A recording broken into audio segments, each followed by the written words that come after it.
Hey, what's up everybody? It is Kellen here from Start Your Systems, and welcome back to MX's ATV Legends, where today we're going to be talking about the release of the 2022 Track Pass DLC in MX's ATV Legends. If you guys got the icon pack with the game, you got basically this Track Pass from day one, but you weren't actually supposed to have the Pro Motocross tracks until July 5th, so that's why we're now going to talk a little bit about these Pro Motocross tracks and what you can expect from getting this Track Pass, which, by the way, is available on Steam and the Xbox Marketplace and PlayStation Store for $24.99, I believe it is, so $25. That's US dollars, of course. And what you get with it is what they say is 13 official national tracks from the 2022 AMA Pro Motocross Championship. I think what that means is the 12 national tracks plus Loretta Lynn's. That's kind of how this Track Pass thing has worked before. But the interesting thing is when they dropped it finally on July 5th, every track except Fox 2 and Loretta's was available. So I'm not sure, maybe they're going to update Fox 2 when the actual Pro Motocross National happens at Fox 2, and maybe update Loretta's after Loretta's this year happens. I don't know exactly when they're going to come out with that release, but you do get those 13 tracks eventually at some point if you get the Track Pass. Also eventually coming with it is an official compound from a famous pro rider, and no, I've had people ask me, I don't know who it is or what compound they're doing. But hopefully we're going to see some more info about that soon, because that definitely sounds exciting. And then the other thing included in the Track Pass is Supercross World Tour with 6 challenging Supercross tracks.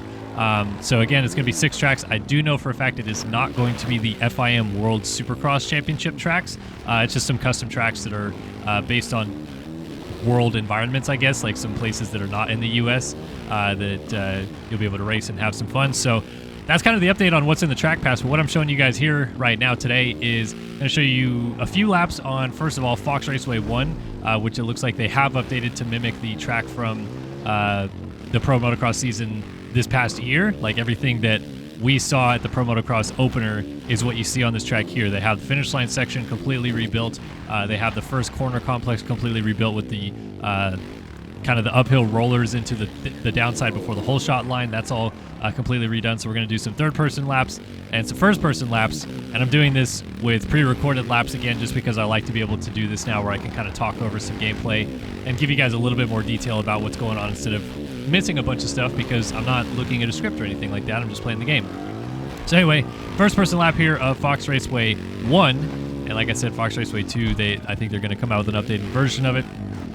So far, I'm definitely liking the feel of the national tracks that they've put out. I've only played 7 of them, I think. I haven't done all 11 that they have available just yet, but I like the feel of it. Obviously, since the patch came out, this is kind of like my first real chance at playing the game since the patch came out, because I was in Redbud over the weekend, so I didn't get a chance to play too much. But, you know, back, putting my feet on the ground a little bit, getting some content back out for you guys. And I like the feel of the patch so far. I still feel like there's a lot of missing areas, but it's definitely less bouncy. Like when you would hit a braking bump, it doesn't bounce you up as high anymore. That's obviously very nice. They did a couple things with the sounds, but really nothing changed on the 450 side. Overall, I think it's just, you know, they kind of polished up a couple problem areas, but I still think there's some things that they need to fix and learn upon and get better at. So I'm not going to change my mind completely about this game. I still feel like it's a kind of a hit or miss, in my opinion, with how it feels. And I totally understand a lot of people saying that this game is not very good or maybe not worth the money, because not everybody should feel like they need to pick up this game or play it. Personally speaking, I'm a motocross fan, so I've been having fun figuring out the game, but not everybody's going to have fun with it. So play MX Bikes or MX Sim if you're going to have a fit about it, but don't worry about us. People still playing this game and having fun with it. You guys can have your own fun doing whatever it is that you're going to be playing. So anyway, these Pro Motocross tracks, like I said, pretty fun.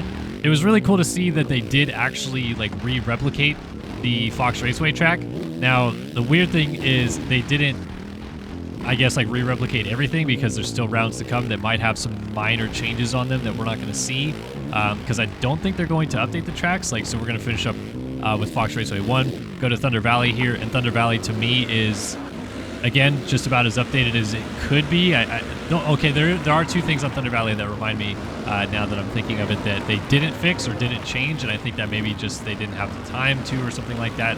Obviously, the Thunder Valley National was 2 weeks, or a week and a half, I guess, before the release of MX vs. ATV Legends, so yeah, not too much time to like get things sorted out and dialed, I would say. But anyway, I think Thunder Valley's fun. Like, obviously, they changed this whole section. This is a completely brand new section they used for the National in real life this year.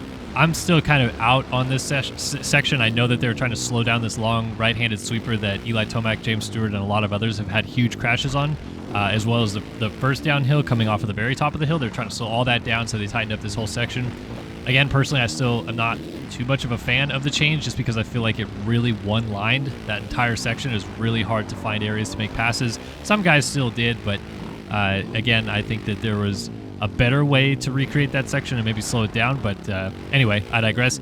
As for the build of the Thunder Valley track that they have here from Rainbow, really solid job in my opinion, like I said, of making the updates that were necessary. The only two things that they haven't fixed are 2 corners before the finish. I'll talk about that in a second. But this, long right-hander down the hill, then it swooped back and did this big uphill triple in the middle, which is all stuff that was on the 2021 track right through here. But this stuff is just a little bit bigger. They just kind of like, it seems to me like polished it up a little bit. And then obviously made that change in the first section, which I think is awesome that they included that. But right here until the finish is pretty much all wrong. You come down this hill, this little double through the corner was way smaller than that, and then this was actually not even a double around this corner right here. This is just a little like kind of scrub single, and then remember there's uphill rollers over a wall jump right here instead of an uphill triple. So again, I think maybe that's just they got some of the things done that they felt like they could change about the track, but other things they maybe couldn't get to before the release of the game. And I get it. Like I said, it's pretty difficult to throw some of that stuff together late, especially when you're trying to, I guess, make sure the game launches okay and updates on time and everything like that. So we'll go back into first person here.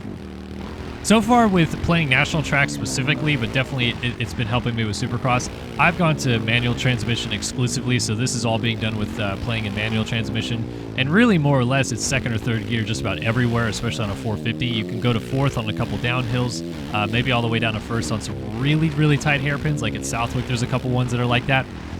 But for the most part, I feel like I'm in second or third everywhere on a 450. So it's pretty easy to play without feeling too concerned about the manual shifting, because you can usually just stick it in a gear and only need to shift once a straightaway, maybe twice to shift back down for a corner or something like that.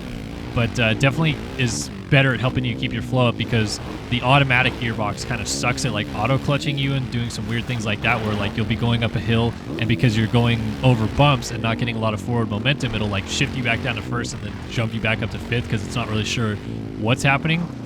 So with at least manual transmission, you can much better control that feel and control how it plays, at least in my opinion. And again, for those of you that are confused how to shift up or shift down, that is the clicking in on the left stick to shift up and clicking in on the right stick to shift down. It's a little bit funky because there's no way to remap your controllers, at least not on console. At least not yet, I should say. On PC, you can do some remapping of your controllers by like messing with it in your like Xbox or PlayStation DS3 tool compatibility settings and stuff like that, but can't do that on Xbox, obviously. So that part of it's a little bit frustrating. Anyway, definitely would recommend manual transmission. And yeah, Thunder Valley, it's a pretty good track, pretty well put together. I like the changes that they made. I still wish that they would have fixed this section right here, as like I get it terribly wrong in this video and jump off both sides of the track. But overall, I think it looks aesthetically incredible. It actually flows pretty well once you get a feel for it. And first person as well, I feel like is probably the best way to play this game. I'm not a big first person player on console games myself, just because I feel like they're so arcade-ish that it's really hard to grasp like a real feel for it. Like with MX bikes, I can play in first person because at least it's close enough to real that, or close enough to feeling real, that you can kind of like sense, oh, this is the movements I would make in real life, and that's how it works in the game too. But this game, there's nothing like that. It's just so far off from a realistic feel. So I always get kind of a little bit sick, honestly, when I play first person. So I don't play first person that much, but I would say if you can play first person and you enjoy playing in first person, that's the way to play this game for sure right now until they make some more updates, because third person, it just feels a little bit too like disconnected and definitely slower for some reason. I don't know why that's the case, but I digress. Anyway, on to Redbud, which is one of the it's the 5th round of the championship. Obviously, I decided to show you guys 1st, 3rd, and 5th round here of Pro Motocross in the Track Pass DLC. If there's any more that you guys want to see, I'm happy to do more of this series and show you guys some more of the tracks. If you're still maybe out on buying the Track Pass, you want to see more of these tracks and see what they look like, happy to do some more videos to show them off. I just felt like this is a good way to kind of give you a base look at what the tracks look like, maybe what they changed, what they fixed, or what have you. At least for Redbud, though, it's basically the 2021 track. And if I remember right, I don't think they did any changes from this track in All Out to this track in this game. Maybe they completely rebuilt it because it's on Unreal 5 instead of Unreal 4, but at least to me, it still feels and looks pretty much the exact same. Like even this corner before the leap right here, in real life had a kind of like big banked turn in before the leap, but in this game they just left it with that like kind of roller on the outside and then like the off camber on the inside. And then there's things that are wrong about this track that I don't love, like that finish line jump is way smaller. That straightaway after the finish line jump is way longer. This is way longer to the first corner, but they didn't, make that very long. And then this first couple corners like feels way too wide open. It's a very fast section of the track, but for whatever reason, to me, it just feels like way too fast. I think it's just because everything's a little bit too spread out. But the rest of the track's like fairly good. That step down, maybe should be a little bit smaller. This double should be closer out of the corner and things like that. But again, to me, it's an arcade game. I'm not trying to pick it up and play a realistic motocross game. I have games that I can play to play a realistic motocross game. So I like that there's a replica track to a degree, like it's pretty close. And there's ways to go really fast around it and have a lot of fun. And just pick it up and play it, not really feel too concerned about, crashing or doing any things like that. You just spin laps and have a good time. So definitely like it from that respect. I think there's some things that they could clean up about the realism of it, but again, I'm more of a realist when it comes to motocross instead of a fun arcade person. So for the arcade fans out there, maybe this is right up your alley.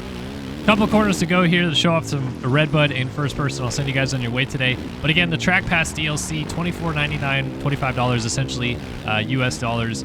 Get all those 13 national tracks, at least for right now. You only get the 11, but there are those 2 more coming. Eventually they'll have the Pro Riders Compound, when we'll let you guys know who that is and when that's coming out, when we know.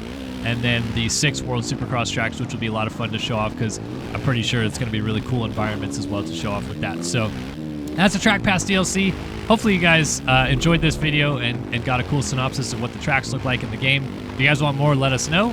And that's all for us here today on Start Your Systems. So we're going to send you guys on your way, and we'll see you guys in the next one. So long for now.